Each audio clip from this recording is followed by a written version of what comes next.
thank you all for coming for this panel. This is a panel on digital entrepreneurship, and today this panel will be moderated by Oxford's very own Nicholas Federici, who is with the Oxford Internet Institute and works on exactly this. So he works on digital entrepreneurship in Africa. And so I look forward to a really great discussion. Thank you. Thanks very much. Very warm welcome from me as well. Thank you very much for coming. Thanks to the organizers for setting this up. We have two amazing panelists, I think. So it's going to be interesting. Ethel Cofie from Ghana, founder of Adele Technology Consulting and Women in Tech Africa.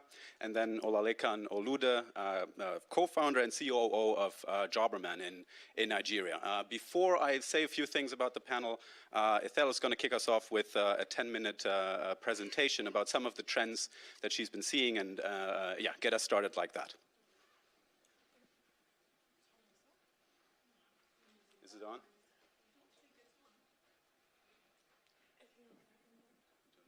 Hello. Hi, everyone. Hi, everyone.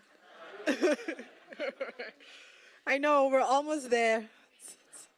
We'll all be finished soon. So I thought I'd do, well, I'll maybe introduce myself a little bit. So I run a technology IT strategy software company out of Accra. And I also founded, so my hobby that now has a life of its own, Women in Tech Africa, which is the largest women technology group on the continent. We're in about 30 countries globally now. We've had events from China to, so anyway. This is where we are. Oh, say, I wanted to, so I have a thing. I have a little thing on my website that I let people download, which is Fight Club for African entrepreneurs. So I jigged it up a little for today, which is Fight Club for African digital entrepreneurs. All my content is usually geared towards African tech people. In order for me, and Nick sort of said what's happening in the space, but this is maybe my 5 lessons of what I've just running a business and going across Africa and the lessons that I have learned. So this is how far we've come. So in about 1998 to 2000s, telecom companies really thought, why would we invest heavily in Africa? Africans are poor. They're not going to be able to afford mobile phones. Then between 1998 and 2000, a number of things happened. So African governments realized that liberalizing their airwaves, they could sell it and make a lot of money. So they began to liberalize their airwaves. Nokia made cheap phones, and then the telcos realized that prepaid works in Africa. Those 3 things in a number of years took Africa from where we are to, for where we were, where there's a start there about sort of Safaricom thinking they were going to have something like 500,000 subscribers by 2013. This was early 1990s. They were thinking, oh, by 2013, we're going to have something like 500,000. And now looking at the numbers that they have, that's not showing very well. And they announced, something like 19 million. That was at that time. So just look at just that journey. I always use this as an example of when people say, well, Africans are poor, or Africa is not, tech, Africa, well, really? This is always an example. I always say, yeah, poor Africans couldn't afford mobile phones. We're a mobile-first, mobile-only continent at the moment. Right. Here's my maybe only controversial thing. Stop listening to Silicon Valley. For those of you that want to come home and build tech companies, listen to the people that have actually done it on the continent and people who understand what it is to scale and build a company in Africa. A lot of the advice that's you get on, I'm not saying don't take their advice, but I'm saying a lot of the advice that we get from sort of the Stanfords and the Silicon Valley type entrepreneurs is based on the fact that I can get I don't know, 1 million funding straight out of Stanford and the planning around that. That doesn't work in Africa because I know businesses that run 10, 12 years to be able to get $1 million in funding. It's better now. But we're in an environment where scaling and culture is very different. I'm saying listen to the people that have done it on the continent. If you're looking to come to the continent, watch and listen to the people that have done it versus we're just going to transplant all this Silicon Valley sort of learning. Africans have been entrepreneurs for years. We just got to be better at scale. That's my take on it anyway. So that's rule number 1. I think this has been said the whole day, right? So by 2050, 40% of the world's workforce will be in Africa. So if you're building a company, you've got to be thinking about this number. 40% of the world's workforce is going to be in Africa or of the world's workforce. Yesterday, someone said they might be moving out of Africa, but 40% of the world's workforce either will be in Africa or will be of African descent. It's a huge challenge and opportunity.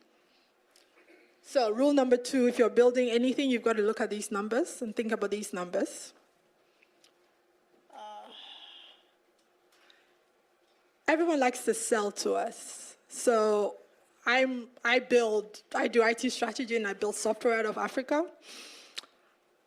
But every time I go to a conference and I say, I build software in Africa, there's always this interesting sort of look on people's faces. Oh, and then the conversation becomes, oh, but can you partner with us so that you become a reseller for us on the continent? I'm having this conversation constantly. IBM, Oracle, SAP. And a lot of people have made a lot of money just reselling other people's innovation in Africa. Now, I don't have an answer to this, but this is something to think about when you're building in the Africa space, is that they would rather that we partner and sell on the continent versus we sell on sell the other way. This is just, I suppose, something to think about. WhatsApp is probably king of video distribution on the continent. 5 random facts that I've learned over time. My housekeeper spends about 40% of her income on mobile. It upsets me, but she does. She knows how to watch all the latest Nigerian movies and clips on WhatsApp. She doesn't know about YouTube. But she knows that they can WhatsApp, and she doesn't think about it as internet. If somebody has sent her a video, it's funny, she's watching it. It's a large, and I keep asking, I keep praying that WhatsApp will open up and give us APIs, because I will build marketing tools on WhatsApp and sell, because there's a lot of video content. A lot of video content in Africa has been distributed through WhatsApp. We don't have the numbers, but we see it anecdotally all around us. And adding to that, mobile is the distribution channel, but don't think apps. Think SMS. I know that's hard. Think USSD. Because now you can reach a larger number of people just by *700#. A lot of complexity. You can put a lot of complexity behind it and distribute content simply, right? So we're not saying don't build complex things. There's a lot of complexity. You can put a lot of complexity behind it, but distribute in simplest ways. And rule 5. In Africa, digital activism actually pays quite a bit. These are just 5 examples. Ojikro is an amazing platform in Ghana that leverages everything that happens in Parliament in Ghana. Everything. So from who said what, who sneezed, who voted on what. There's a lot of data, and then they then share it really simply via mobile. So you know what's happening in Parliament. They're heavily funded. And there's budgets for the Nigerians. I think I don't know, the name is not a budget. For the Nigerians here know budget, right? Yeah, so budget is also in Ghana now, and they literally track the budget of the country, right? So you go to this place where, again, complex computation, really simple presentation, right? So what's the government budgeted and how's the government spending to the budget? And I think the Omedia gave them about 5 million, something like that.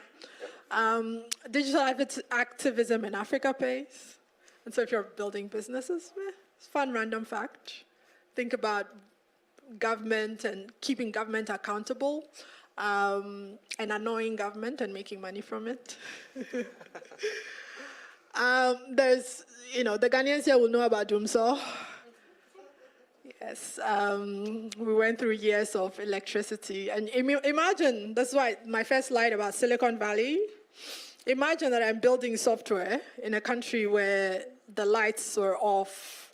Okay, the lights are off 70-80% of the time, and this is for a 3-year stretch. Right, so we love Silicon Valley, but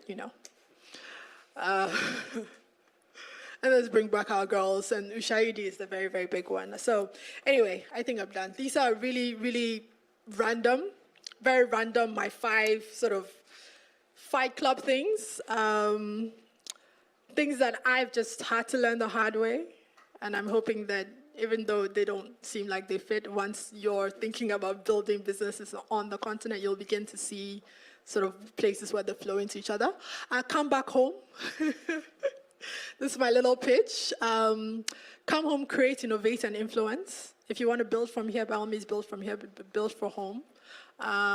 So those of you that want to build companies home, you're welcome. I'm always, once a month or so, I'm having a conversation with somebody that wants to come home and wants advice.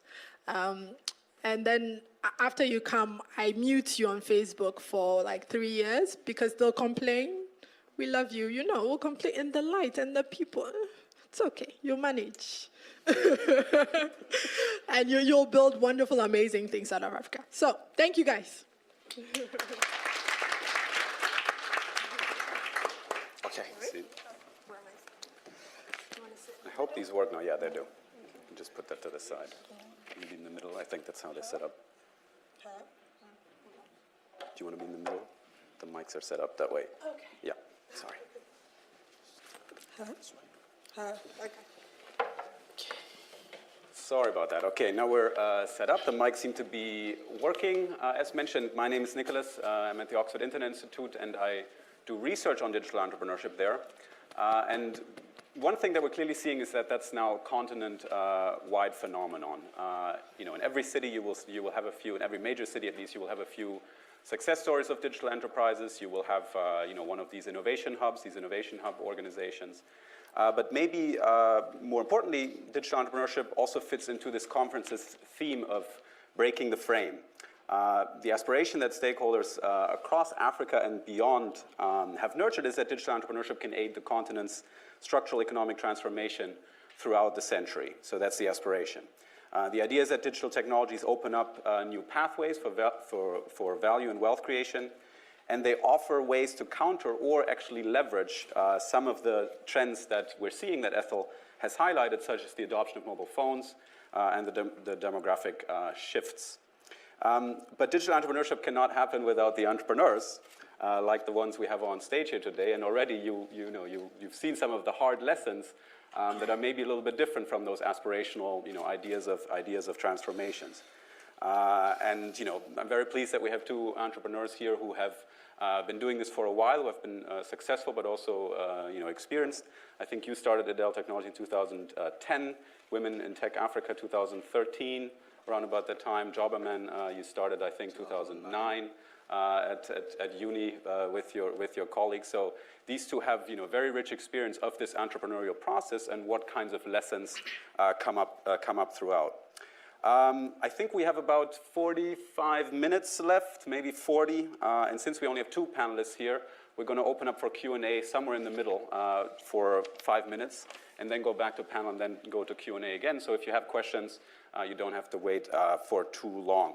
Also, I want to mention to you, I want to make this conversation because we're only 3 people, so feel free to interrupt and bring up topics that I don't, didn't mention and add things so that we, have this lively and active. Given that we just heard from you, I want to start with Lekan, if that's all right. So maybe you can also give us a little bit of context about your entrepreneurial journey. Kind of maybe start with the founding moments at uni, and then I know it's a long journey, but maybe you can summarize it for us, how the growth has happened and where you are today. And maybe, in addition to that, give us one lesson that was really, important for you and that maybe you didn't think of in the beginning, like a nugget of knowledge that you had no idea about, 10 years ago or 8 years ago, and now you find very essential, just to kick us off. Thank you, Nicholas. Good afternoon, everyone. Okay, so Jobberman, my name is Sillcon Valley. I'm one of the co-founders of Jobberman. 3 guys started Jobberman out of school. The 3 of us attended a school called Obafemi Awolowo University in Nigeria. I guess everybody knows Lagos and Abuja, so I'll probably just stick it to Nigeria. So there was an industrial strike. The lecturers down their tools, weren't willing to lecture us, to teach us. And, at that time, basically, what is left for students is either to play football or, to just go out, wake up in the morning, eat, sleep, wake up again, like that for 3 to 6 months. Luckily for the 3 of us, we don't like football, so, so that was a big problem for us. Secondly, we did not want to go home, right? I guess we were just tired that our parents were tired of seeing us. So we decided to stay back in school, and having known each other for a while, we kind of knew our interests, and we decided that, let us do something. Let's just play. I studied computer engineering. I don't know how to code. My other 2 partners, one of them studied computer engineering, and the third one was a medical doctor, emphasis on was. So we felt we should, just try out something, and we said, okay, let us come up with a website. But again, what? So we felt, okay, it's either we do something around news, music, or jobs. Why? That year, we had a lot of traffic along music because one of the, renowned musicians, had an accident and died. His name was Dagreen. So at that time, there was a lot of buzz around music. For news, Nigeria is always a hotspot when it comes to politics, so everybody's always looking out for news. For jobs, every year, there's always that NNPC recruitment or mobile recruitment and whatnot. We decided to stick to jobs because, one, we felt that, it had, more impact than the remaining 2. You put someone in a job and it impacts on the person's family, can send his children to school and whatnot. And that was how we started. We started by scraping jobs on the website. The software we used, I always mention it anywhere I go to, Jobberbase, was, and I guess it's still free. I'm not sure it's still alive. So downloaded it, kind of reshaped it to, to what we wanted, and we took it live. Scraped some jobs, and we realized that there were quite some traffic from Lagos, and we felt it was something that we needed to do. And that was how we started. 10 months down the line, we were done with school. Guy, do you want to go to Lagos and continue the stuff that is not making any cover? Or you want to just pursue other things that at that time I'd been working with Goldman for a while as an analyst, intern. My other partner was already designing websites and collecting, and now I would say it's around $1,000. At that time, it was around $2,000 per website. So we had other things doing, and, we decided that we're going to just focus the next 2 years, on this thing and see whether it was going to work. And I had to tell Goldman that, I needed like a year extra to think about whether I wanted to come work. And we moved to Lagos. Yes, within the time and now, a lot of things happened in Lagos. We had to,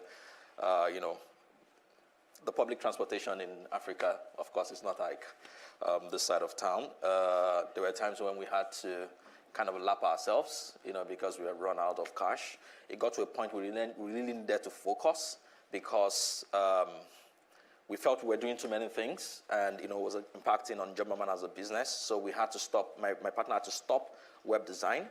I had skills in network engineering, and I was doing some jobs on the side. I had to stop that. So we ran out of cash, and we're spending 100 naira, 200 naira every day trying to survive. And we had the big bang. I guess I'll talk about that later. But 2009 to we're in 2017 now, right? 2017, Jobberman in 2 countries, Nigeria and Ghana. By extension, I've also invested in Brighter Monday for those that are in Kenya, for the Kenyans, Ugandans, and Tanzanians. And we cumulatively have about 10 million candidates on the platform. In Nigeria, we have about 55,000 employers using us, with about 5 to 10,000, between 5 and 10,000 using us on a monthly basis, depending on the time of the year. And Jobberman has grown to be the biggest job website, recruitment website. I was explaining to her that we're now going through the whole value chain of now we've set up a full-fledged recruitment and consulting company to cut across Africa, the African Talent Company, by leveraging on all the assets we have in all these African countries. We've also recently bought into some job websites in Senegal and in Angola. I want to ask both of you about this process of getting started, because you've done this for a while, and there were these challenges. You mentioned a few. You mentioned a few now. But I think these days it's a bit of a different landscape where this entrepreneurship is romanticized, and where a lot of people are starting that maybe shouldn't be starting, or don't know what they're doing and need to do go through some of these learnings as well. What is your stance on this? Just believe hard and then persist, or some people maybe not, and how do you hedge the bets, and how do you know when to stop, and how to go on, and maybe if you shouldn't be doing it, as if you're a certain person, a certain character. Right. I have a blog article on my blog that says, say no to entrepreneur porn. Because yes, when entrepreneurship is sold as a lot of ways as the path to financial stability, you can work in a role and figure out your finances and be financially stable and do the number of holidays you need to do a year. This thing where we sell entrepreneurship as the only way, and it's the special people that go into entrepreneurship. I don't think I've never thought of myself as a natural entrepreneur. The things that come to natural, like ability to sell. Like I was a techie, right? Like I built software. So the journey for me in learning how to sell, learning how to negotiate was very painful. And I had to get to that place. So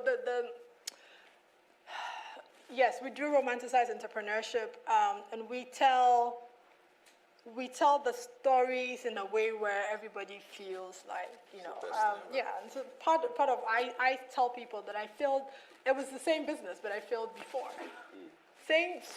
Well, the business model slightly changed, but I ran a business before and I failed, and I burnt all my savings, and then I went and got a job. You have to understand, when you do that in Africa, especially when you have a degree or a master's degree, people are looking at you like, what is wrong with you? So a lot of people that might not understand the context, but when they say, with your big degree, look at what you are doing.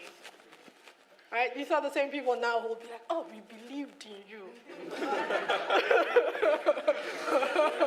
Right? But part of it, I think, is our responsibility as people that are in the process of that journey to be truthful about our journey and what we've learned in that journey, and sharing that back. So there's the whole, yes, I mean, perseverance is good. You've got to be stubborn and bullheaded and push. And then maybe you've got to go get a job for a while and come back. That's fine. If something you believe in and care about, then by all means, go. But go learn stuff. Years ago, I used to listen. Stanford has not to pick on Stanford, but they have an entrepreneurial thing on YouTube. And I used to listen to it religiously every day. And I thought, what am I learning? Really? Really? So I went and sat with, people that had built businesses out of Ghana. And I just listened, right? I just listened. Okay, what do I do now? How do I make a sale? How do I I want to work, these are the 20 companies I want to work with. How do I get in there? Can you help me get in there? Right? That's how I figured all this paper thing and all the thinking and all the, just, So anyway, long story short, you must understand that there is a sacrifice to be made if you want to take the entrepreneurial journey. You've got to figure out that sacrifice is for you. And then, you start the journey. Yeah. I guess if I knew what I know now, I probably wouldn't have been an entrepreneur. I would say the ignorance made me an entrepreneur. But ignorance is bliss then? Yeah. Okay, so I think I should put, so it's not like being an entrepreneur is a course.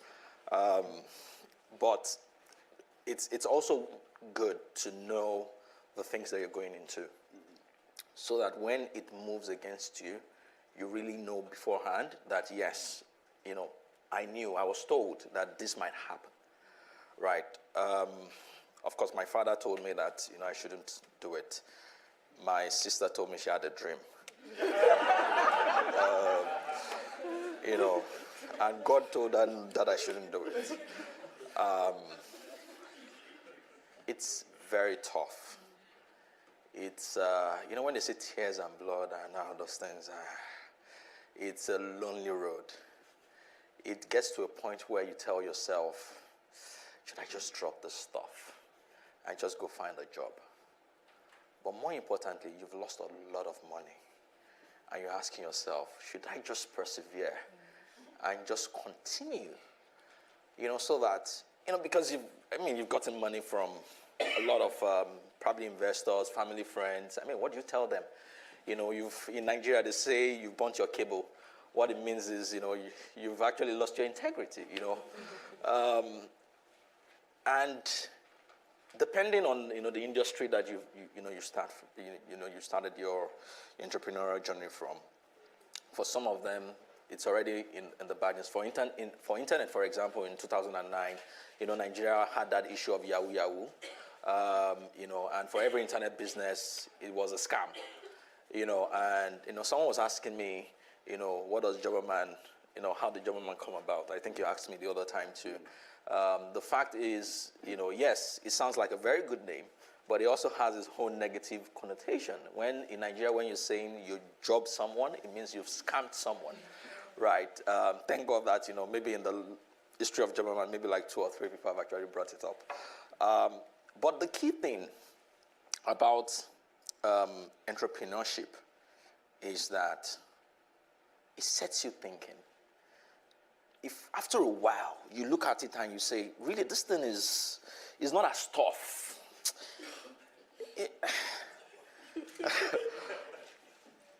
Recently I told someone, I said, see, if you can, one of the problems that I had when we started the whole entrepreneurship journey was that we were thinking at this level, right? So technically, there are like 3 levels. I'd say there's the level where, you're like 30,000 feet and you look down. There's that level where you are in the building, right?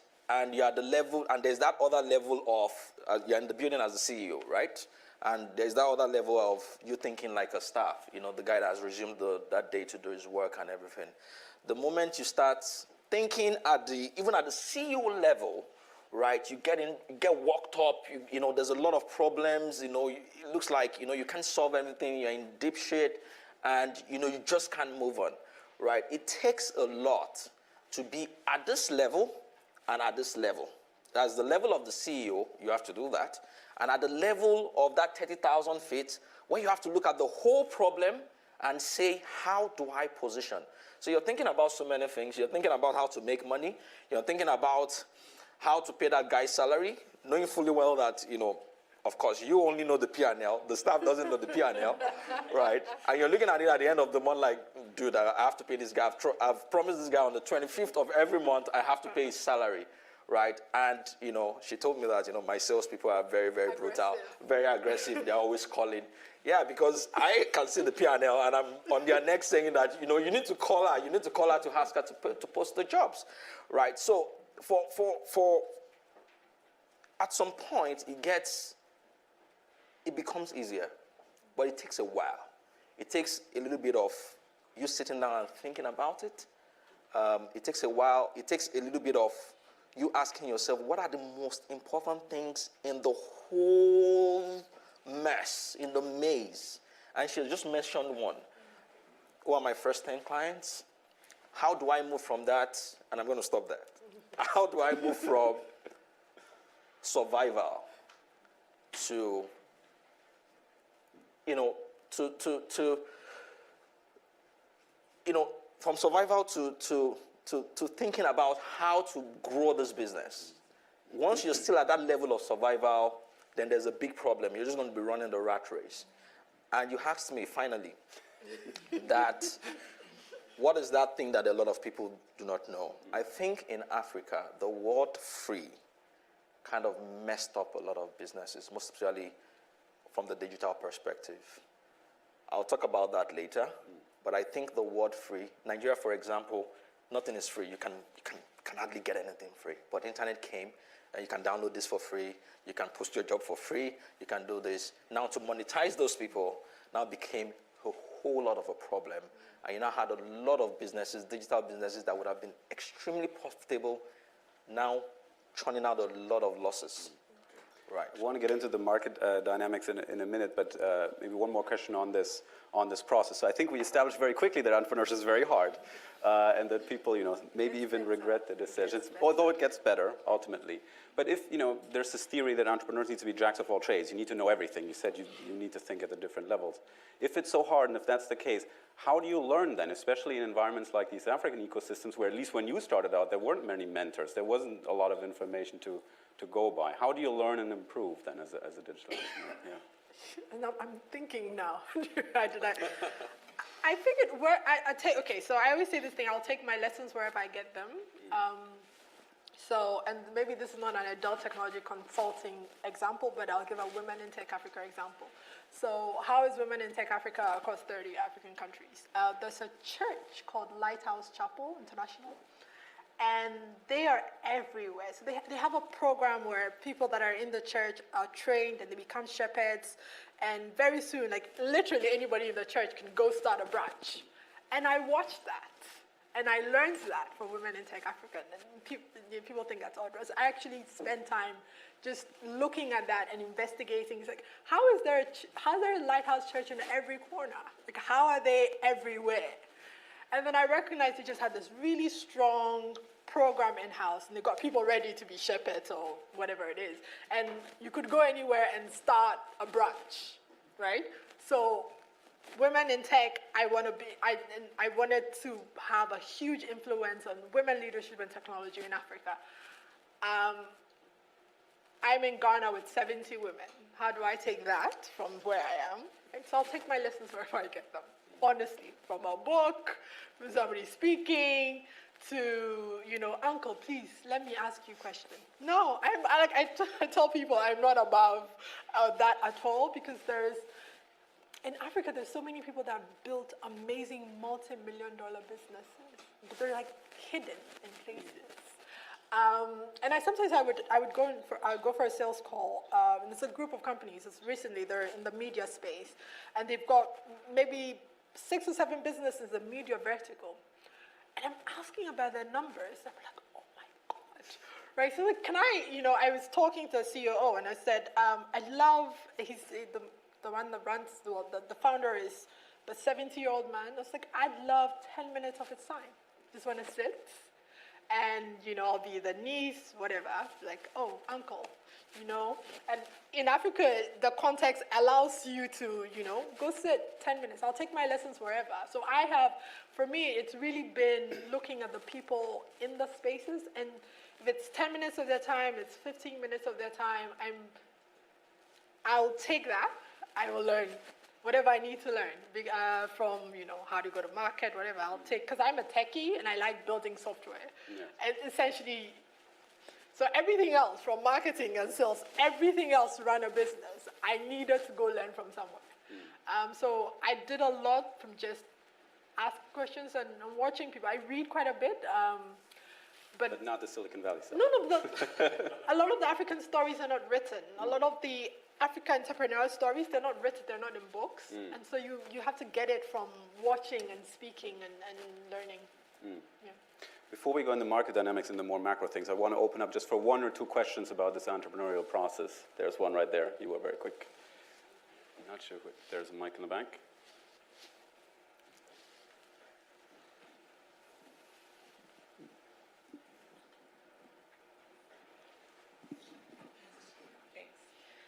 My question is for Lekon. You touched on the challenges you've had as an entrepreneur so far, and that you sort of turned down your offer at Goldman. Was it all really worth it? Like, do you feel that? No, I mean, from an aspiring entrepreneur, I'm just curious to know, like, do you miss the stability of a 9-to-5, or do you get more fulfillment from running a viable business that you're passionate about? Once in a while, you're like, oh, shit, I should have taken that job, right? Do I miss the stability of a 9-to-5? I'd say no. Do I get a lot of fulfillment from the passion? I'd say from the passion of running a business, I'd say, hell yes. You know that feeling when you wake up in the morning? Number one, you couldn't sleep well, because you had tons of problems you needed to solve. Now you're in the shower, and bam, there was that solution. And you're racing to the office, and because you know that, you really don't have all those, the bureaucratic stuff. You're the boss, you're the guy that will make the decision either ways, and, you make this decision, you make that decision, you kind of tune the strategy a little bit, and bam, you're getting results. And you're going back home, and you get home and you share with your wife. Oh, that thing I talked about this morning. Yes, we just won a 50 million naira contract on that. Oh, fantastic and everything. That's, that energy, that juice. There's nothing like it. Trust me. So once in a while when everything is haywire, you're like, shit. If I were just at my cubicle somewhere, I'll probably be earning some thousands of pounds or something, I was in the London office, and I'll probably be fine, but yeah, I think the entrepreneurship bit is more fulfilling, I'd say. Sounds more fun than getting a paper accepted in some journal, that's for sure. Maybe one quick one, yeah. Thank you very much. My name is Chika from Nigeria. So the thing is this, when I come to conferences like this and listen to enlightened people like you from Obama University and so like that. So the thing is, I hear phrases like, you guys should always come back home, and it has necessitated a lot of Africans going back home to set up businesses, and quite a few startups are booming. We have Silicon Africa and all that. No one is working for the other person. They are not bringing collective ideas or together. Everybody wants to set up something. And the keynote speaker from last year of this very same conference said something that I still kept to. He said that startups don't develop the economy. Big banks, big companies develop the economy. How do we scale these startups to become big businesses? Because we're having a whole bunch of startups out there, and a lot of them are fantastic, don't get me wrong, but how do they actually become businesses that could hire 20,000, 200,000 people and actually develop our economy? Thank you. Can I add to that? And, it's already difficult enough, but I saw recently, I don't know how I came across this, the big five, what is it, Microsoft, Google, Facebook, Amazon, and I'm missing one, their valuation combined is the equivalent of the GDP of the entire continent of Africa. So, I think the success stories that we're seeing are very impressive and they're very intriguing, but we rarely ever see businesses that scale very large. I mean, Jobberman is a very big company for African standards, but even there, scaling across Nigerian borders is difficult, and building these multi-billion-dollar businesses is very hard. I know it's a very tough question, but is this happening, or is digital entrepreneurship going to be one sector out of many, and banks and healthcare and other sectors and agriculture actually going to be what's carrying the African economies? Sorry. So, at first, when you look at the African, context from the digital entrepreneurship perspective, we all wanted to set up stuff for our market. So the Nigerian guy out of Nigeria just wanted to set up a website for Nigeria, just wanted to do Nigerian stuff. And after a while, come to think of it, the only company that has been able to, in the digital space, be able to hit 1B has been Jumia, right? AIG, African Intelligence Group. And before they could achieve that, they had to collapse tens of businesses, had to, raise money upon, and just kind of kept it there, diluted themselves so hard and whatnot, right? And that tells you that, apart from the fact that, businesses really want to scale, I'd like to have businesses in all the African countries, land at the airport and I have someone from my office come pick me, that's fine. I like that life. But the truth is, it also comes with its own, African challenges. I was in the other session, just the last one, that had to do with policy. And we're talking about, how it's very hard to move in between countries, how it's very hard to, so there's I'm just going to, there's a merger we're trying to do currently, right? And the reason why that hasn't happened a year now is because there is a department in a particular African country that has not signed. We have done everything that we need to do. We've had KPMG, just look into the documents. Is there anything that we need to do? The last email says, okay, you know what? There's nothing you need to do. We just have to wait for them, right? And that tells you the problem of scaling, right? And on the back of that, I would ask myself this question. Okay, is it better for me to actually just sit in Nigeria and just look at the market and just extract $20 million from it than actually scale across, 20, 50 African countries and increase the complexities, the logistics and everything, language, and all those things, I think, if I had the chance again, I would choose the first option, actually. Kind of sit in Nigeria and, learn the language, learn the culture, and grow the business. Yes, Google, in a way, I would slightly disagree with the fact that, the companies that actually run the economy are actually,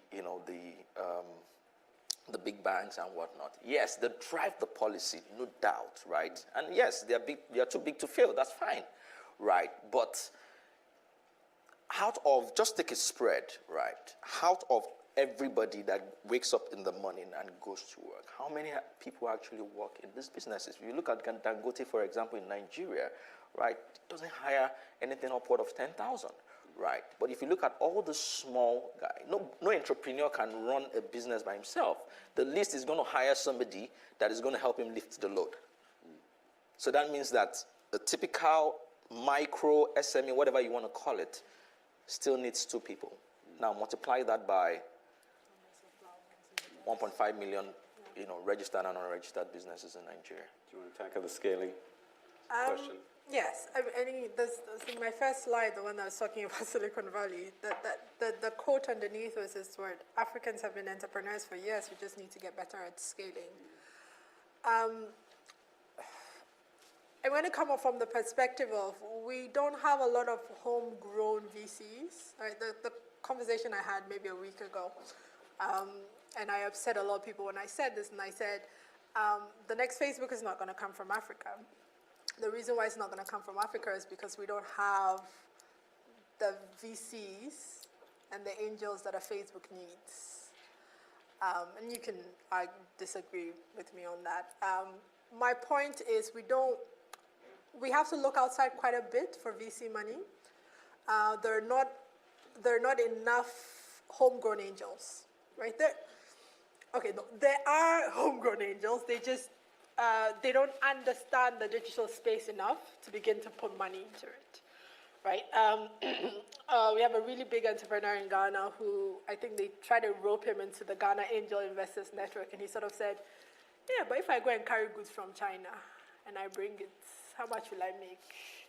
You know what I mean? So he didn't understand the space, and that's maybe the angel should have done a better job of sort of influence. So we have to look outside quite a bit for VC money, and that's one of the challenges of scaling, is actually finding homegrown VCs, homegrown angels that will put money behind digital. They will put money behind agro-processing, because that has consistently shown that it will bring in and help you get to where you need to go to. So I think also as digital entrepreneurs, we need to prove ourselves. We need to prove that we're worth the investment. I know it's a bit, that we're worth it, because there are not enough exits for people to see. Exactly. To see that, oh, this person put a couple of millions and this is what they got back. So there's for me in that space, the skill conversation really is about homegrown investments, not always looking outside, and growing. Maybe our generation, when we're investing more, and the better we get at making money, and the more we invest, we'll bring a lot of people along with us. But that's, I think, one of the issues here. That's something that we do actively. There's a Africa Angels Network that's doing a good job, but we need more.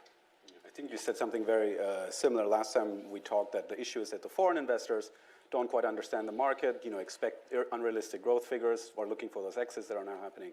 Local investors often don't see the potential in digital, don't understand it, have much safer bets. So the answer is then just wait. Is it just time? Is it just until those couple of exits happen, or until you build those local angels and investors that are interested in tech and savvy in it? Is it just time?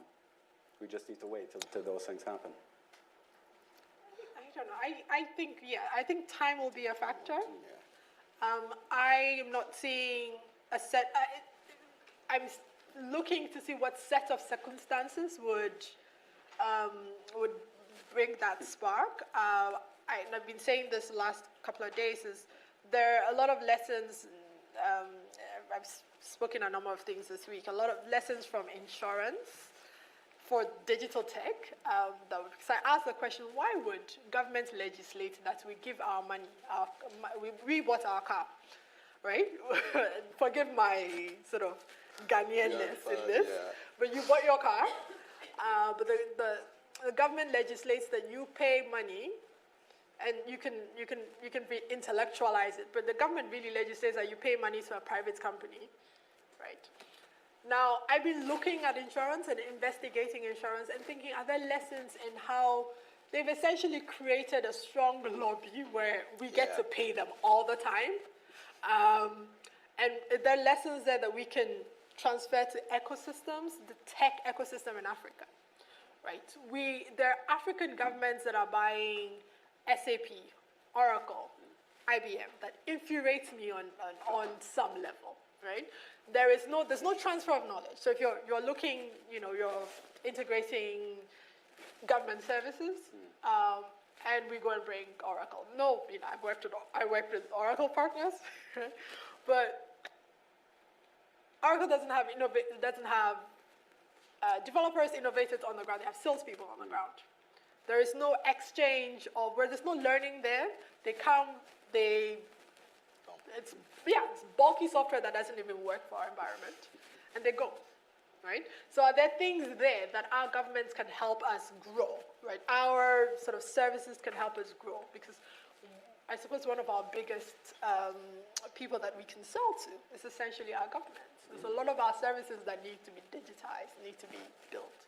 And I think maybe that's where, and I've been really thinking about it, just the thinking process, and in my mind, if we can learn the lessons that insurance used to get to where we are, maybe we can apply it to tech ecosystems across Africa, and begin to provide more leverage, and maybe that will help us. And I think, let me just quickly chip in something. And I think this is an advice, you might disagree with me though. I think this is an advice for anybody that wants to set up a business in Africa. Number one, the valuation you get if your business is registered in Africa would be lower than the valuation you'd get if your business is registered in the US or in the UK, right? And of course, that eventually tells on how fast you get to 1B and how fast you become a big business. We've learned from that. So if you want to set up a new business, you want to set up a business in a digital business now, to solve an African problem, please register it in the US, right? I know you're shaking your head, but registering in the US, it affects your valuation, right? I've seen a couple of people, have gone that route, and it has really impacted on the size of their business. It has really impacted on the attraction of capital. Yes, everything happens in Nigeria, everything happens in Africa, the tech guys, and but the legality is on the other side of town. And I think that would be a huge advantage for your business. We haven't even scratched the surface, but I have so many more questions, but I wanted to open up for your questions to give you at least a few more minutes about the markets, about the finance questions that we discussed. Any more questions from you? There's one in the back.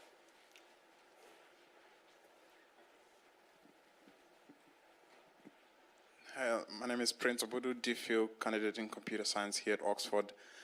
My question is concerned with an observation I've made, and I stand corrected, is that in Africa, what we're lacking is not the money. So I think that the money is there in terms of investments and investors, but so, and that's why I said I stand to be corrected in this. I know that in the world there's more investor money available than there is startups that are ready to take that money or to demonstrate that they can take that money and convert it into something.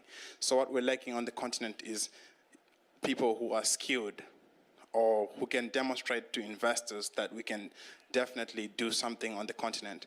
So I want to know what your opinions are. Is it that as Africans or people that are working startups on the continent, are we lacking the skill, or we are lacking the ability to demonstrate to investors that we can actually create startups that can work on the continent? Or we can agree that there's no money, but there's people who are skilled and ready to grow startups and start businesses.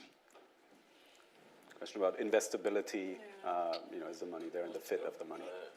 I hear you on that, and I get what you're saying from the skill piece is an interesting conversation, but I hear you on that there is a lot of money for startups, not necessarily for startups in Africa. I'll address the skill issue, and I'll maybe come back to what I think about the sort of the investor piece. There is definitely, for computer science and technology skills, I think there's definitely a shortage. I've taken to hiring people with mathematical degrees and training them in computer science and coding and development and that sort. There is definitely, I don't think that our universities churn out enough just computer science graduates. There is people like MEST and the rest are maybe doing a good job. There's a lot of funding for teaching to code. I'm not knocking anything, but it's teaching to code on like really basic levels. So I can't, a lot of these coding programs, I can't do anything with people that come out of these coding programs because it's very basic skills. And then they say something like, we've trained 5,000 people across Africa. So that's one. So I agree with you on there is a skills shortage with computer science, just developers and that sort of thing. But I disagree with you maybe on the fact that it's, we don't need, okay. So, and I've said this, that you don't necessarily need money to start a business, but you do need money to scale, right? So you can, you start in your bedroom, basement, whatever. The client doesn't come to you, you go to them, so they don't know where your offices are. You use the first client to get your second client. But to scale, for retail businesses across Africa that need to scale to countries, to scale on that level, you've got to get that capital. But yes, there is a missing piece on skill level. I think it's also the smart money that's missing. There's the scaling money and the money that is in line with what the entrepreneur needs and that where the technological mentorship is behind for the angels. We have time for one sentence. No, we don't have time for one sentence question, one sentence answer. Is it possible? Yeah. Thank you so much for your talk. I'm just curious to know what your take is on government regulation as an incentive to one sentence answer to government regulation. That's difficult. No, I think we have to leave it at that then. Government regulation, we're not going to tackle in one sentence. You can tell we haven't scratched the surface. There are more questions, but I'm being told from multiple sides that we need to leave it at that. Please follow up with us. I think you're here for the rest of the day, or at least for a couple more hours. I'm around anyway over at the Oxford Internet Institute. So in this panel we haven't scratched the surface, and I think the digital entrepreneurship story of Africa is only just beginning. So much more to be done, I think, is one of the common themes that I hear in the interview. So yeah, let's continue the conversation outside of this session, and then we take it from there. Thanks very much.